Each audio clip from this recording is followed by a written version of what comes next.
পশ্চিমবঙ্গের রাজনীতিতে তৃণমূল কংগ্রেসের বিরুদ্ধে তীব্র হচ্ছে বিদ্রোহের আগুন। দলীয় কোন্দল ও ধরপাকড়ে বাড়ছে তৃণমূল ছাড়ার হিড়িক।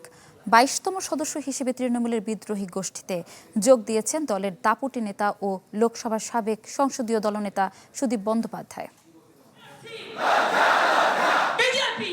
বিধানসভা নির্বাচনে পশ্চিমবঙ্গে ক্ষমতা হারানোর পর যেন রাতারাতি পাল্টে গেছে রাজনীতির সমীকরণ। বিজেপি মসনদে বসার অল্প সময়েই কোণঠাসা হয়ে পড়েছে দীর্ঘ 15 বছর রাজ্যে ক্ষমতায় থাকা মমতার দল। দলীয় কোন্দল ও চরম অনাস্থায় নড়বড়ে হয়ে উঠেছে তৃণমূল শিবিরের ভিত্তি। বিধানসভার পরিষদীয় দল হাতছাড়া হয়েছে দলনেত্রী মমতা বন্দ্যোপাধ্যায়ের। লোকসভায় সংসদীয় দলেও ভাঙন প্রকট। কেন্দ্রীয় সরকারের রাজনৈতিক চাপ ছাড়াও মমতা আর তার ভাইপো অভিষেকের বিরুদ্ধে অভিযোগ তুলে দল ছাড়তে শুরু করেন তৃণমূলের বিদ্রোহী নেতাকর্মীরা। অন্তত 22 জন সদস্য যোগ দিয়েছেন তৃণমূলের বিদ্রোহী গোষ্ঠীতে। তৃণমূল ছেড়ে আসা অনেকেই সমর্থনের ইচ্ছা প্রকাশ করছেন বিজেপি নেতৃত্বাধীন এনডিএ জোটকে। দলের এই টালমাটাল পরিস্থিতির পেছনে বেশ কিছু কারণ চিহ্নিত করেছেন বিশেষজ্ঞরা। নির্বাচনী পরাজয়ের ধাক্কা, নেতৃত্ব নিয়ে অসন্তোষ, দলীয় সিদ্ধান্ত গ্রহণে মতবিরোধ আর রাজ্যের কেন্দ্রীয় তদন্ত সংস্থাগুলোর ধারাবাহিক অভিযানকে নেতাকর্মীদের বিদ্রোহের অন্যতম কারণ হিসেবে দেখছেন অনেকেই।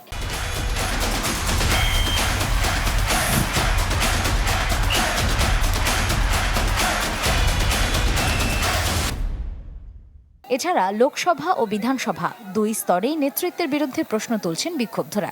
এরই মধ্যে বিদ্রোহী সাংসদদের সঙ্গে কেন্দ্রীয় নেতাদের বৈঠক পরিস্থিতিকে করেছে আরও জটিল। লোকসভায় তৃণমূলের বর্তমান আসন সংখ্যা কমে দাঁড়িয়েছে মাত্র 8টিতে, আর বিধানসভায় মমতার দলের বিদ্রোহী বিধায়কের সংখ্যা 58 থেকে বেড়ে ঠেকেছে 64 জনে। কেন্দ্রীয় পার্লামেন্টের উচ্চকক্ষ রাজ্যসভা থেকে এরই মধ্যে পদত্যাগ করেছেন তৃণমূলের 4 জন সাংসদ।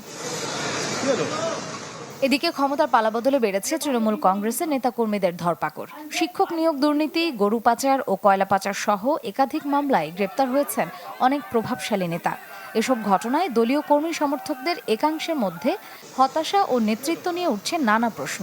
দুর্নীতির কারণে একের পর এক নেতা গ্রেপ্তার হলেও সময় মতো রাজনৈতিক ও সাংগঠনিক ক্ষতি সামাল দিতে পারেনি দল, এমন অভিযোগ ভুক্তভোগীদের। আর তৃণমূলের দাবি, কেন্দ্রীয় সরকার রাজনৈতিক উদ্দেশ্যেই তদন্ত সংস্থাগুলোকে তাদের বিরুদ্ধে ব্যবহার করছে। একদিকে দুর্নীতির মামলায় নেতাদের গ্রেপ্তার, অন্যদিকে নির্বাচনী ধাক্কা ও নেতৃত্ব নিয়ে অসন্তোষ।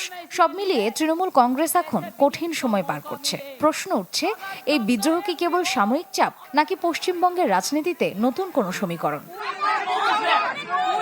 মার্জিয়া শ্রেয়া, চ্যানেল 24।